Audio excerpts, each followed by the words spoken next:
우리 옆에 계신 분들, 앞에 계신 분들 보시며 인사하겠습니다. 사랑합니다. 축복합니다.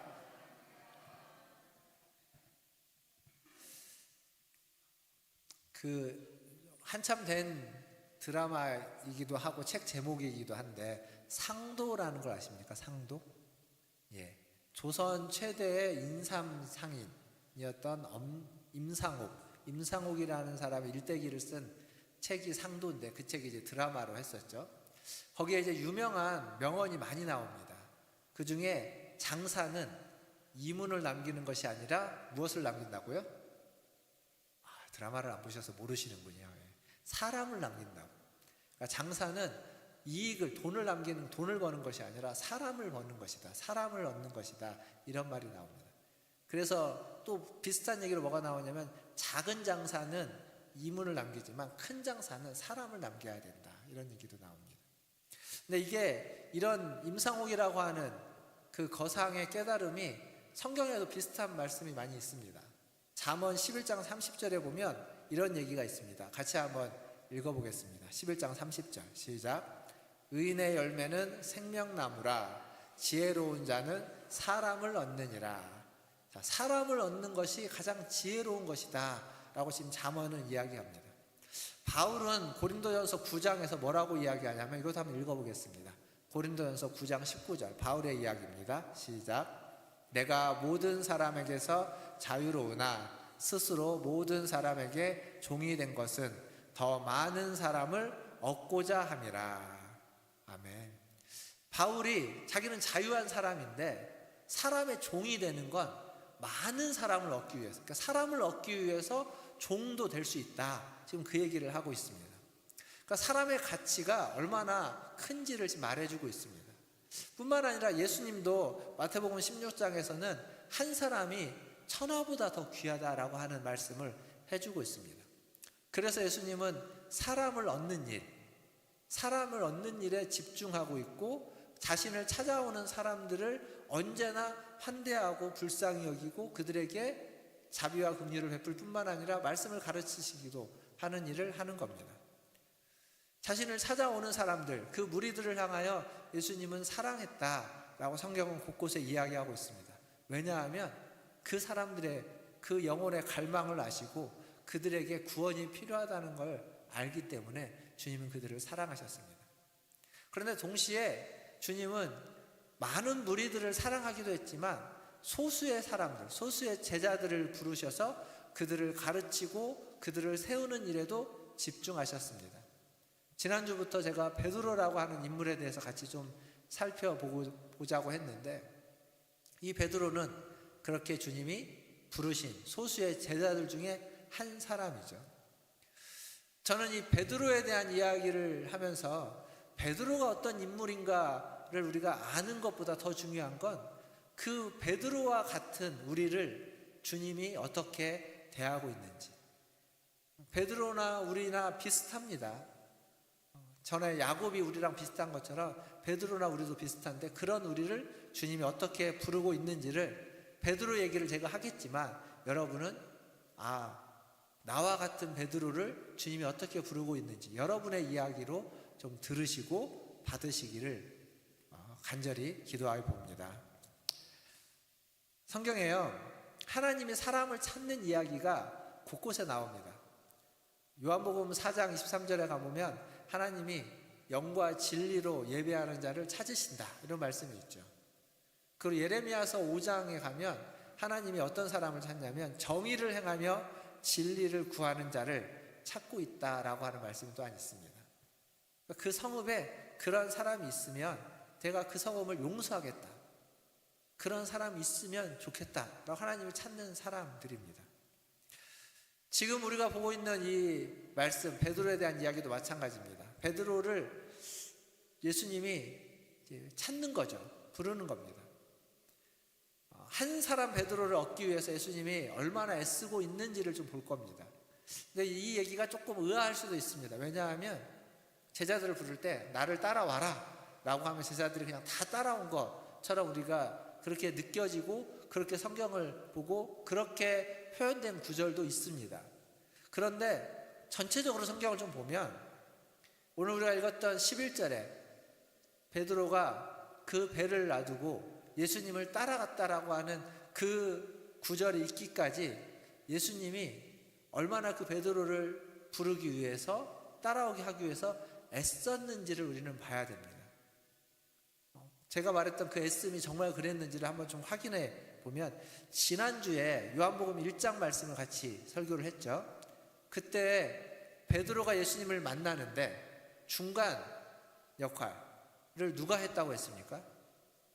안드레가 했다고 했습니다. 다 잊어버리셨죠? 네. 잊어버려도 됩니다. 제가 얘기해 드리니까. 베드로의 형제였던 안드레가 예수님을 먼저 만나고, 그리고 예수님을 만나보니까 이분이 메시아구나 라는 걸 깨닫고 자기 형제인 시몬에게 가서 내가 메시아를 만났다 라고 해서 시몬을 데리고 예수님께로 갑니다. 그래서 예수님과 베드로가 첫 번째 만남을 갖게 됩니다.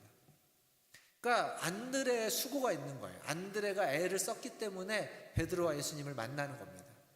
그리고 지금 우리가 누가복음 5장을 보는데 누가복음 4장에 가면 무슨 얘기가 나오냐면, 예수님이 베드로의 집에, 시몬의 집에 갑니다. 가서 뭘 하냐면 시몬의 장모가 중한 열병에 걸려 있는데, 중한 열병에 걸려 있는 시몬의 장모를 고치는 이야기가 거기 나옵니다. 그리고 예수님은 시몬의 장모를 고치고 밖에 나와서 많은 병자들과 귀신 들린 자들을 또한 고치시는 이야기가 이어져서 나옵니다. 그러니까 지금 예수님이 베드로가 자기를 따라오기 전에 이미 베드로의 집에 갔고, 그리고 거기에서 장모의 열병을 고치면서 베드로도 그걸 봤겠죠. 거기에 그렇게 만났습니다. 근데 왜 갔을까요? 그냥 갔다가 오는 것이 아니라 결국 궁극적으로 베드로를 부르기 위해서 예수님은 지금 단계를 밟아오는 겁니다. 한 단계 한 단계 한 단계 포석을 깔고 있는 거라고 이야기할 수도 있겠죠. 그러니까 그것은, 그 장모를 고쳤던 그건 베드로를 부르기 위한 예수님의 애씀이다라고도 볼 수 있습니다. 그리고 오늘 우리가 읽었던 누가복음 5장과 같은 이야기, 혹은 학자들에 따라서 다른 사건이라고 말하기도 하는데, 그게 어디에 나오냐면 마태복음 4장과 마가복음 1장에 가면 갈릴리 해변에서 예수님이 베드로를 부르는 장면이 나옵니다. 거기는 되게 간단합니다. 갈릴리 해변에서 베드로를 보고 나를 따라오너라, 내가 너를 사람을 낚는 어부가 되게 하겠다 라고 부르니까 베드로가 따라옵니다. 근데 오늘 누가복음 5장은 그렇게 간단하게 나오지 않아요. 조금 더 다른 풍부한 이야기가 있어요. 조금 다른 식으로 접근하고 다른 식으로 설명해주고 있습니다. 그러니까 지금까지 제가 한 얘기는 뭐냐면, 베드로라는 한 사람을 부르기 위해서, 그 베드로라는 한 사람이 제자로 따라오게 하는 그 과정 속에 여러 사람의 수고와 애씀이 있었다라는 겁니다. 그냥 말 한마디로 딱 따라온 것이 아니다라는 거죠. 더불어서 또 뭘 얘기하냐면, 베드로를 처음 만나자마자 따라온 것이 아니라 처음 만났고 두 번째 만났고 하는 그 과정들을 통해서 베드로가 주님이 어떠한 분인지를 알아가면서 그 주님을 따르는 일에 자기가 헌신할 수 있도록 시간을 줬다는 겁니다. 충분한 시간을 주고 충분히 고민하고 생각하고 따를 수 있도록 했다라는 그러한 의미도 있습니다. 그러면 베드로만 주님이 이렇게 특별 대우를 했을까? 저는 그렇게 생각하지 않습니다. 베드로를 부르실 때도 이랬지만 다른 사람을 부르실 때에도 그 부름의 어떤 특별한 대우의 정도는 달랐겠지만 분명히 애를 쓰셨고, 그리고 시간을 주셨고, 그리고 그 얘기는 뭐냐면 저와 여러분을 부를 때에도, 우리를 부를 때에도 주님은 마찬가지셨다는 겁니다. 생각해 보십시오. 우리가 주님 앞에 나올 때 누군가, 우리는 잘 모르지만 누군가 여러분을 위하여 기도했을 겁니다. 누군가 여러분이 신앙을 갖도록 권면했을 것이고, 그 수많은 권면 중에 여러분이 한 권면을 따라서 이 자리에 나왔고, 그 수많은 여러분을 위하여 기도했던 그 한 기도가 응답되어서 여러분이 여기에 나온 겁니다. 그러니까 여러분이 이 자리에 있는 것, 저와 여러분이 여기에서 주님을 믿고 있는 것은 수많은 사람들의 애씀의 결과입니다. 그리고 그러한 주님이 여러분을 부르기 위해서 기다리고 애쓰고 수고하셨던 주님의 수고와 애씀과 사랑의 결과이기도 하다라는 겁니다. 이건 그냥 우리가 여기에 있는 것만이 아닙니다. 믿음의 성장은요, 믿음이 성장하고 자라나려면 분명히 이러한 수고와 애씀이 있어야 됩니다. 내가 열심히 신앙생활을 해야죠. 내가 주의를 지키고 내가 말씀을 보고 기도하고 내가 열심히 신앙생활을 해야 됩니다. 그러나 그것만이 아니라 나를 위하여 누군가 기도해주고, 나를 위하여 누군가 권면해주고, 나를 누군가 끌어주고 밀어주는 그 수고가 있을 때, 그 애씀이 있을 때, 그리고 그것을 그렇게 하도록 하는 주님의 은혜가, 주님의 애씀이 덧붙여졌을 때 우리의 믿음은 성장하고 성숙하고 신앙은 그렇게 갖게 되는 겁니다. 그러니까 우리의 신앙생활은 전부 다 나의 수고와 애씀, 그리고 누군가의, 그리고 주님의 수고와 애씀의 산물이다라고 하는 것을 기억하셔야만 됩니다.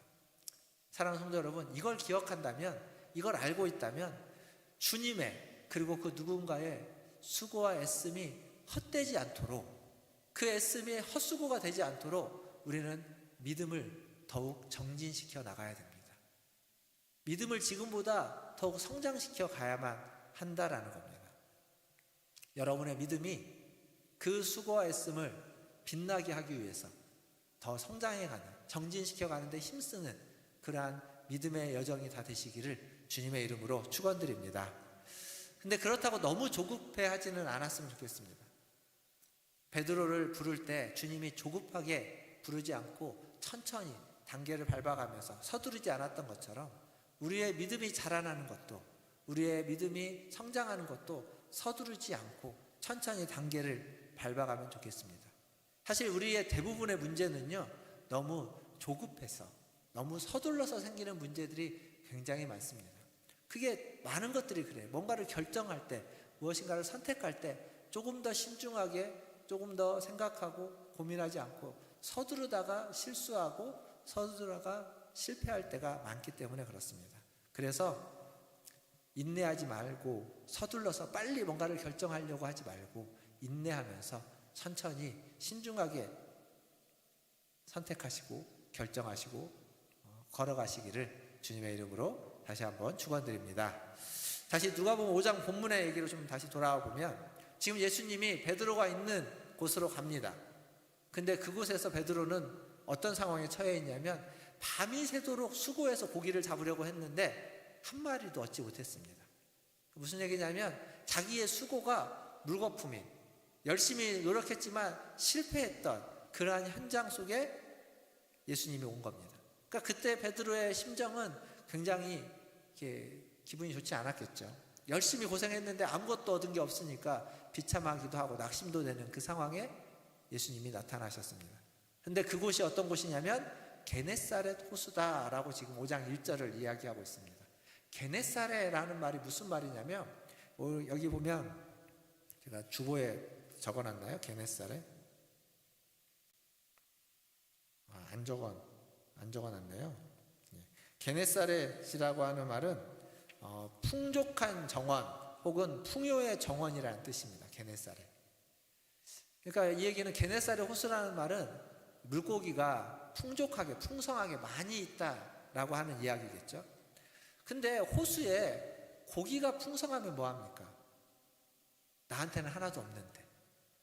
호수에 고기가 풍성한들 내가 잡은 고기가 풍성해야 그것이 나의 의미가 있는데, 호수는 풍성한데 나한테는 한 마리도 없습니다. 그것은 더 답답하고 어쩌면 더 비참하죠. 아무리 많아도 내 것이 없는데, 아무리 경기가 좋아도 나는 안 좋은데, 그런 상황에 처해 있는 겁니다. 그런 상황 속에 지금 예수님이 오셨고, 그리고 배 두 척 중에 한 척에 올라오셨는데 그게 시몬 베드로의 배인 겁니다. 그 배에서 예수님은 육지에서 조금 떨어지기를 청하시고 그 육지에 있는 무리를 향해서 가르치기를 시작하는 겁니다. 고기를 한 마리도 못 잡았으니까 그 배는 텅 비어있는 배였겠죠. 그 배에 예수님이 갑자기 올라오셨고, 그리고 그곳에서 예수님은 가르치기 시작합니다. 텅 비어있는 곳, 어쩌면 우리는 인생을 살다가 텅 빈 상태가 되면 그것이 실패이고 절망의 상황이기 때문에 사람들에게 보이고 싶어 하지 않고 숨기고 싶어 합니다. 누군가 그 텅 빈 상황에 찾아오는 걸 원치 않습니다. 그런데 예수님이 텅 빈 시몬의 배에 올라온 겁니다. 덜컥 들어왔습니다. 텅 빈 상태라는 건 우리가 의도한 건 아니겠죠. 아무리 노력을 해도 잘 되지 않는 어떤 상태인 겁니다. 아까도 말씀드렸지만 어윤철 권사님이 갑자기 이렇게 뇌출혈된 건 의도하지 않은 일이죠. 병원에 응급실을 간 것도 의도치 않게 다른 일 때문에 갔다가 발견하게 된 것처럼 의도하지 않은 질병이 우리에게 생기는 겁니다. 갑자기 넘어져가지고 골절이 되는 일을 의도한 사람이 어디 있겠습니까? 갑자기 닥치는 일입니다. 어떤 잘 풀리지 않는 일들, 잘 풀리지 않는 인간관계, 이것도 갑자기 우리에게 닥쳐오는 것이지 의도하지 않은 일들일 겁니다. 그걸 해결하기 위해서 밤새워 노력했지만 그러나 해결이 안 되는 그러한 일들, 그게 어쩌면 텅 빈 그러한 상태에 있는 베드로와 같은 텅 빈 우리의 일들이라고 말할 수 있을 것입니다. 해결되지 않는 절망적인 순간이죠. 그런 순간이 되면 우리는 우리 자신이 나도 모르게 질문하게 됩니다. 도대체 나는 뭐 하는 사람인가? 도대체 나는 그동안 뭐 했는가? 나는 왜 이것밖에 못했는가? 이것밖에 할 수 없는가? 그런 질문을 하게 됩니다. 그러면서 더 절망에 빠지게 되고 더 낙심하게 되는 거죠. 허무하게 되는 겁니다. 한없이 작아지는, 한없이 내 모습이 초라하고 보잘것없고 작아지는 상황에 직면하게 됩니다. 그런데요, 여러분, 그러한 절망적인 순간, 그러한 작아지는 순간, 그러한 실패의 순간에 너무 절망하지 마시고 낙심하지 마십시오. 왜냐하면 그 순간이 하나님이 여러분을 찾아오는, 여러분이 하나님을 만날 수 있는 순간이기 때문에 그렇습니다. 그래서 어쩌면 그 순간은 우리를 복되게 하는 순간이라고도 이야기할 수 있습니다. 왜냐하면 그런 텅 비어있는 때에 우리는 어쩔 수 없이 자기 자신을 더욱 겸허하게, 더욱 겸손하게 볼 수밖에 없습니다. 나는 아무것도 아니구나. 내가 그동안 한다고 했던 것들이 아무것도 아니구나. 나는 도대체 왜 이것밖에 안 될까라고 하면서 자기 자신을 한없이 낮출 수밖에 없기 때문에 그렇습니다. 그러면서 마음도 약해지고, 그리고 귀도 열리고, 그리고 그 약해진 마음에, 그 열려진 귀에 주님이 말씀하시고 그 마음에 주님은 찾아오시기 때문입니다. 교만한 자에게 하나님은 말씀해도 그는 듣지 않습니다. 교만한 자에게 하나님 찾아오지 않습니다. 겸손한 자, 귀가 열려있는 자에게 주님은 말씀하시고 찾아오신다라는 겁니다. 지금 예수님은 텅 빈 베드로의 배에 앉으셨고, 그리고 그곳에서 말씀을 가르치십니다. 즉 그 배가 뭐가 되는 거냐면 이렇게 강단이 된다라고 생각하시면 됩니다. 그 배가 강단이 되는 겁니다. 그런데 그 배에 누가 함께 타고 있냐면 베드로가 타고 있습니다. 즉 무슨 얘기냐면 예수님 말씀을 가르치는데 그 말씀을 가르치는 그 강단에 누가 가장 가까이 있냐면 베드로가 가장 가까이 있다는 겁니다. 그 얘기는 예수님의 가르치심을, 예수님의 말씀을 베드로가 가장 가까이에서 가장 또렷하게 듣게 된다라는 겁니다. 지금 할 일이 없습니다. 배도 텅 비어 있고 그물도 저기 다 내려놨고 물고기도 한 마리 없으니까 베드로는 거기에서 아무것도 할 것이 없이 그냥 예수님의 말을 듣는 것밖에 하는 게 없습니다. 강단 앞에서 베드로는 말씀을 듣고 있는 거죠. 이렇게 해서 베드로의 마음에, 그 텅 빈 마음에 말씀의 씨앗이 뿌려지게 되는 겁니다. 분명 이미 이전에 베드로는 예수님을 만났습니다. 그리고 말씀을 들었습니다. 첫 번째 말씀에 이제 이후로는 너를 시몬이라고 부르지 않고 게바라고 부를 것이다 라고 하는 말씀을 듣기도 했습니다. 그리고 장모가 아팠을 때 장모를 고쳐주신 예수님의 말씀도 들었습니다. 그러나 그것이 베드로에게는 직접적으로 뭔가를 요구하지 않았던 말씀입니다. 그런데 오늘은 예수님이 하는 말씀을 다 듣고 난 다음에 거기서 이제 들을 수밖에 없는 거죠. 그리고 예수님이 베드로에게 말합니다. 이제 깊은 데에 가서 그물을 내려라. 중요한 건 이 말씀에 대한 베드로의 반응입니다. 5장 8절이죠. 8절을 보면 베드로가 이렇게 반응하고 있습니다. 5장 5절이네요.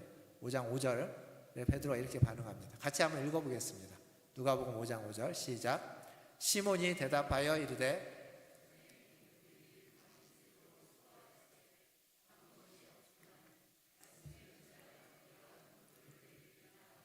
아멘. 자, 밤이 새도록 수고하였는데 잡은 것이 없다. 그런데 당신의 말씀에 의지하여 내가 그물을 내리겠습니다. 누가 어부입니까? 예수님이 어부인가요? 베드로가 어부인가요? 예수님은 뭐죠? 직업으로 이야기하면 목수입니다. 목수가 고기를 잘 잡을까요? 어부가 고기를 잘 잡을까요? 그러면 고기를 잡으려면 누구의 말을 들어야 됩니까? 근데 지금 누가 누구의 말을 듣고 있습니까? 어부가 목수의 말을 듣고 있습니다. 베드로의 경험, 베드로가 가지고 했던 경험과 그의 전문적인 지식에 의하면 지금 그 아침에 깊은 데에다가 그물을 내리는 건 고기를 잡을 수 있는 방법이 아닙니다. 고기가 없는 겁니다. 고기는 밤에 가서 잡아야 되는데 그때 못 잡았으니까 지금은 잡을 방법이 없는 거예요. 그리고 지금 그렇게 하라고 하는 분은 어부가 아닙니다. 자기보다 경험이 뛰어나고 고기를 잡을 수 있는 탁월한 능력을 가진 분이 아니라 그가 알고 있기로는 목수였어요. 지금은 목수일을 이제 그만두고 돌아다니면서 사람들에게 말씀을 가르치는 사람처럼 보이는데 어부가 아니에요. 근데 자기 보고 저희 가서 그물을 내리라고 하는 겁니다. 자, 여러분이라면 그럴 수 있을까요? 근데 여기에 하나 딱 들어있는 게 딱 하나 있습니다. 그게 뭐냐면 말씀을 의지하여. 그러니까 지금 배에서 말씀을 들었어요. 말씀을 들은 그 말씀을 내가 의지해서 그 말씀을 듣고 내가 그물을 내리겠습니다 라고 하는 겁니다. 그 결과는 어떻게 됐습니까? 6절에 뭐라고 나오죠? 그렇게 하니 고기를 잡은 것이 심이 많아 그물이 찢어지는지라. 그물이 찢어질 만큼 고기가 많았다는 겁니다. 그래서 배를 불러가지고 2배에 담으니까 배가 잠길 정도로 많았다는 거죠. 놀라운 일입니다. 상식적이지 않은 일입니다. 상식으로는 안 되는 거예요. 상식으로만 안 되는 것이 아니라 베드로의 경험으로도 안 되는 것이고 그가 가지고 있는 전문적인 지식으로도 일어날 수 없는 일입니다. 그래서 이런 것을 기적이라고 하는 겁니다. 기적이라는 건요, 전문성으로도 경험으로도 상식으로도 있을 수 없는 일이 생기는 것입니다. 베드로는 빈 배 때문에 예수님을 거기서 만났고 예수님을 태웠고 또 그 빈 배 때문에 예수님의 말씀을 들을 수 있었습니다. 그리고 그 말씀을 듣고 예수님이 하신 그 말씀에 그는 순종했습니다. 그러니까 텅 빈 배가 가득 차는 그러한 배로 바뀌게 된 겁니다. 텅 빈 것은요, 어쩌면 예수님을 우리의 삶으로 초대하는 하나의 길이 되어질 겁니다. 그리고 그 텅 빈 것 때문에 예수님 우리에게 찾아오시는 때가 되어질 겁니다. 그래서 텅 비었다는 건 우리에게 절망이 아니라 우리에게 저주가 아니라 주님을 만날 수 있는 축복의 길이다라는 사실을 여러분 잊지 마시기를 주님의 이름으로 축원드립니다. 이게 실패의 축복이라고 말할 수 있는 겁니다. 만약에 베드로가 실패하지 않았다면, 밤에 고기를 많이 잡았다면 그 다음날 주님이 그 배에 탈 수 있었을까요? 그리고 예수님이 거기에서 말씀을 가르치고 있어도 베드로가 그 말씀을 들을 수 있었겠습니까? 저기에서 말씀을 가르치고 있지만 지금 베드로는 만약에 축복이 있었다면, 배가 가득 차서 고기가 잡혔다면 지금 그 고기를 정리하느라고 정신이 없었을 겁니다. 그 그물을 다시 깁느라고 정신이 없었을 겁니다. 아무리 옆에서 이야기해도 하나도 귀에 안 들어왔을 겁니다. 그러나 실패해버렸습니다. 하나도 할 일이 없습니다. 텅 비었습니다. 그러니까 주님의 가르침이 귀에 들어오게 되는 거죠. 이렇게 하나님은 우리가 당하는 고난, 우리가 겪는 실패를 선하게 이용하십니다. 선용하십니다. 그게 어쩌면 우리의 인생의 신비인 겁니다. 형통하고 부해지면, 어려움이 사라져버리면, 문제가 사라지면 우리는 하나님을 떠나버립니다. 하나님은 그걸 아시기에 우리의 실패를 그냥 놔두시는 것 같습니다. 실패할 때보다 성공했다가 더 위험합니다. 더 잘 떠납니다. 그래서 축복은 정말 축복인 것이 맞지만, 그러나 때로는 축복이 우리의 인생에 있어서 복이 되지 않는 경우도 얼마든지 생기는 겁니다.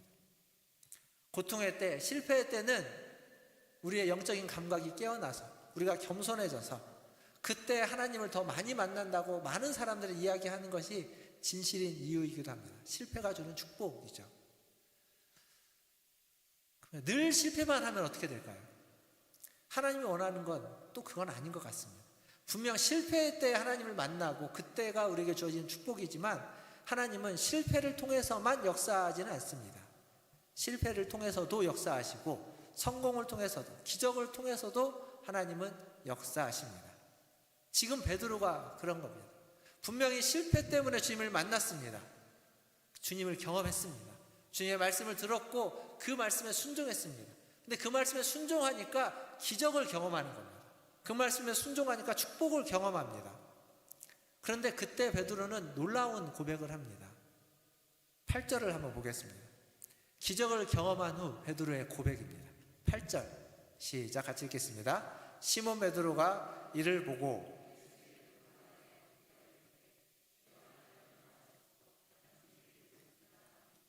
아멘. 자, 한번 생각해 보십시오. 밤새 수고했는데 하나도 못 얻었어요. 그리고 이 사람의 말대로 하니까 엄청나게 많은 걸 얻었습니다. 그러면 이 사람을 멀리 해야 될까요? 가까이 해야 될까요? 가까이 해야죠. 당연하지 않겠습니까? 내가 다음날 가서 밤에 해가지고 고기를 많이 얻을 수 있습니다. 그럼 괜찮아요. 근데 하다 보면 어느 날 수고했는데 하나도 못 얻을 때가 있을 수 있잖아요. 그때 이분이 계시면 걱정이 없는 겁니다. 이분이 어디 계신지 알고 이분의 말을 들으면 걱정이 없습니다. 이분을 멀리하면 안 됩니다. 가까이 해야 됩니다. 근데 지금 8절에 베드로가 뭐라고 말합니까? 주여 나를 떠나소서. 멀리하라는 겁니다. 나는 주님과 가까이 할 수 없는 존재라는 거예요. 나는 죄인입니다. 이건 지금 상황에 맞지 않는 표현입니다. 물론 그 순간에 베드로가 왜 이렇게 얘기했는지 우리가 좀 생각해보면 이해는 되지만 사실 상식적으로는 이렇게 하는 건 어리석은 겁니다.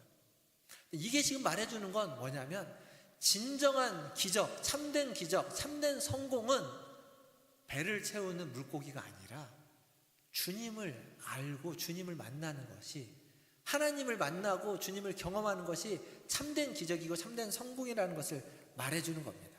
그러니까 지금 물고기가 있느냐 없느냐 이것이 실패와 성공이 아니라 진정한 것은, 정말 중요한 것은 실패를 통해서 주님을 만나야 되고 성공을 통해서도 주님을 만나야 된다라는 겁니다. 우리의 인생에 있어서 가장 중요한 것은 그래서 실패와 성공을 넘어서는 하나님을 만나는 것, 예수님을 아는 것이 가장 중요하다라는 겁니다. 더불어서 베드로는 그 기적을 통해서 주님을 만날 뿐만 아니라 뭘 또 아냐면 자기 자신을 아는 겁니다. 내가 어떤 존재인지, 내가 죄인이구나 라고 하는 걸 깨닫는 거죠. 그런 걸 회심이라고 하는 겁니다. 그러니까 이 순간이 지금 베드로에게는 회심의 순간입니다. 그 전에 예수님을 만났지만, 예수님의 기적을 보았지만 그것으로 그는 회심하지 않았습니다. 거듭나지 않았습니다.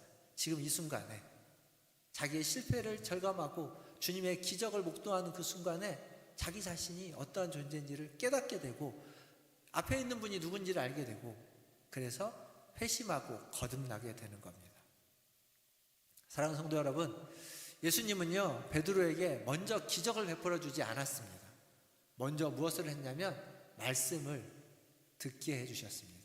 그의 실패의 그 순간, 실패의 그 자리에서 말씀을 전했고 그 말씀을 들었고 그 말씀이 베드로에게 심겨졌습니다. 그래서 기적은 그 말씀을 듣고 그 말씀에 순종함으로써 그에게 주어지는 것입니다. 다시 한번 말씀드리지만 참된 기적은 하나님을, 예수님을 알고 그 안에서 거듭나는 겁니다. 그러려면 내가 어떠한 존재인지를 깨닫고 내가 얼마나 무가치한 존재인지, 내가 얼마나 죄인인지를 깨달을 때 하나님의 은혜가 임하게 되는 것이다 라는 거죠.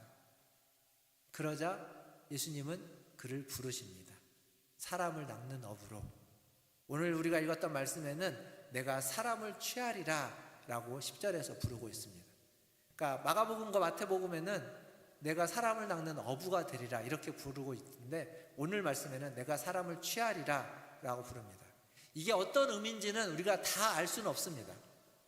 뭐 복음 전도자를 부른다 이렇게 쉽게 생각할 수 있지만, 사실 이 말에는 우리가 생각할 수 없는 더 깊은 영적인 의미와 영적인 초대가 있을 겁니다. 우리가 다 알 수는 없습니다만, 중요한 건 주님이 더 깊은 영적인 세계로 베드로를 불렀고, 그 부름에 베드로가 반응하여 11절에 보니까 따라가고 있다는 겁니다.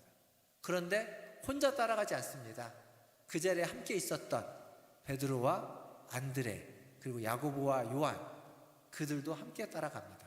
11절을 한번 보시면 이렇게 적혀져 있습니다. 그들이 배들을 육지에 대고 모든 것을 버려두고 예수를 따르니라. 그들이 베드로가 아니라, 시몬이가 아니라 안드레와 야고보, 요한, 배들을 육지에 두고, 그 배에는 뭐가 있을까요? 잡아온 고기, 그 배에 있던, 그 배에서 건져내서 그 앞에 있던 그걸 다 두고 예수님을 따르는 겁니다. 오늘 이 이야기에 이제 말씀을 마무리를 할 텐데요. 베드로에게 전에 감자와 고구마를 캐보신 적 있으십니까? 그럴 기회가 많이 없죠. 옛날에는 있었겠지만. 감자는 줄기 식물입니다. 그래서 줄기에서 열매가 맺어져요. 고구마는 뿌리 식물입니다. 뿌리에서 열매가 맺어집니다. 그런데 감자의 줄기는 어디에 있습니까? 땅 속에 있습니다. 고구마의 뿌리도 땅 속에 있습니다. 그러니까 이게 땅을 파가지고 감자 줄기를 하나 잡아내잖아요. 그 줄기를 계속 이렇게 하면은 감자가 계속 나오는 겁니다. 고구마는 어떨까요? 고구마도 뿌리가 다 연결되어져 있어요. 덩쿨로 연결되어 있어요. 그래서 하나의 뿌리에서 고구마를 잡아 당기면 계속 나옵니다. 그러니까 죄송합니다. 하나만 잡으면 이렇게 다 이어져 오는 거예요. 그러니까 지금 오늘 이 말씀에 보면 예수님은 베드로만 데리고 얘기하는 것 같은데, 이 말씀의 결론에 가보니까 베드로와 안드레와 야고보와 요한까지 예수님을 따르고 있다는 겁니다. 어쩌면 이게 베드로의 영향력, 베드로의 힘일지도 모릅니다. 근데 이게 어디 또 나오냐면, 사도행전 2장에 가면 오순절에 성령을 받고 나서 베드로가 서서 많은 사람들에게 복음을 전합니다. 그때 그 베드로의 복음을 듣고 사람들이 우리가 어찌할꼬 라고 할 때 베드로가 주 예수를 믿고 세례를 받으라고 합니다. 그래서 세례를 줬는데 몇 명에게 줬다고 나오죠? 3,000명이라고 나옵니다. 3,000명. 베드로 한 사람을 불렀지만 그 한 사람을 통하여 주님은 수많은 사람을 부르고 있습니다. 누가복음 5장에는 베드로 한 사람을 부르는 것 같지만 그 베드로를 통하여 3명, 합계 4명을 부르고 있고, 사도행전에서는 그 베드로 한 사람을 통하여서 3,000명의 사람을 부르고 있습니다. 이게 한 사람의 힘이고 능력입니다. 물론 그런 힘과 능력이 없는 한 사람도 있을 수 있습니다. 그런데 예수님이 뭐라고 말했습니까? 한 사람이 천하보다 귀하다고. 그러니까 그런 능력이 없어도 괜찮습니다. 그런 능력이 없는 사람을 하나님을 안 부른다는 이야기가 아닙니다. 하나님은 한 사람을 소중히 여기고 한 사람을 부르신다라는 이야기입니다. 그런데 주님이 여러분을 부를 때, 우리를 부를 때, 나를 부르는 그 주님의 부르심 안에는 내 주변에 있는 사람들도 함께 부르기를 원하는 부름이 있을 겁니다. 나 한 사람을 주님이 얻었지만 나 한 사람을 통하여서 또 다른 한 사람을 주님은 부르고 싶어 한다고 생각합니다. 그래서 그 또 다른 한 사람이 누구이고 그 또 다른 한 사람을 어떻게 불러야 되는지, 그 한 사람이 천하보다 귀한 사람이고 그 한 사람을 부르기 위하여 바울의 고백처럼 종이 되어도 한 사람을 부를 수만 있다면, 그 한 사람을 얻을 수만 있다면 괜찮다고 하는 것이, 그것이 우리의 믿음이고 신앙이고 우리의 태도여야만 한다라는 겁니다. 사랑하는 성도 여러분, 가장 위대한 일은 그렇게 사람을 얻는 것, 사람을 구하는 일입니다. 실패를 통해서든 기적을 통해서든 좌절을 통해서든 성공을 통해서든 그렇게 한 사람을 얻고 구하는 일을 주님은 이전에도 하셨고 지금도 하시고 이후에도 하실 거라고 믿습니다. 그리고 우리에게 주님이 원하시는 건 그 일에 우리도 동참할 것을. 너 한 사람을 얻기 위하여 내가 그렇게 애썼다. 그러니까 너도 지금 내가 애쓰고 있는 그 일에 함께 동참해서 함께 애썼으면 좋겠다 라고 하는 것이 주님의 마음이고 뜻이라는 것을 기억하시고 그 주님의 일에 함께 동참하시는 저와 여러분 다 되시기를 주님의 이름으로 축원드립니다. 기도하겠습니다. 우리 먼저 기억하고 기도할 것은 나를 부르시고 나를 주님의 자녀 삼아주시기 위해서 애썼던 하나님의 수고와 또 다른 이들의 수고를 기억하고 감사하면 좋겠습니다. 그리고 여전히 한 사람을 부르시고 그들을 구원하고자 하는 그 주님의 애씀과 수고에 하나님이 나의 손을 보태라고 하고 있습니다. 여러분의 손을 보태라고 하고 있습니다. 그 일에 동참해서 손을 보태어서 한 사람을 얻는 일에 함께 힘을 쏟는 그러한 하나님의 자녀가 되게 해달라고 우리 같이 한 목소리로 기도하며 나아가겠습니다. 기도하겠습니다.